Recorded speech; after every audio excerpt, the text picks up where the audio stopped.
শ্ৰী শ্ৰী মাধৱদেৱ গুৰুজনাই 1450 শকত 1528 চনত গুৰু সেৱা কৰি এগছি বন্তি জ্বলাইছিল। 1528 চনৰ পৰা আজি তাৰিখলৈ অবিৰতভাৱে চাকিগছ জ্বলি আছে। আজি অকস্মাতে কোনো এজন লোকে যে ঢেকীয়াখোৱা বৰনামঘৰৰ মূল চাকিগছ নুমাই গ'ল বুলি এটা প্ৰচাৰ চলালে।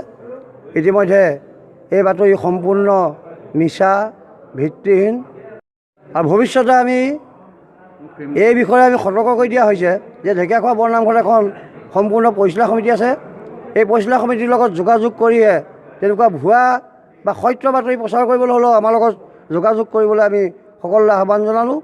আৰু অসম তথা ভাৰতবৰ্ষ আৰু ভাৰতৰ বাহিৰত থকা যিসকল প্ৰবাসী আমি সকলোকে অনুৰোধ জনালোঁ যে এই সম্পূৰ্ণ এইটো ভিত্তিহীন ভুৱা মিছা বাতৰি।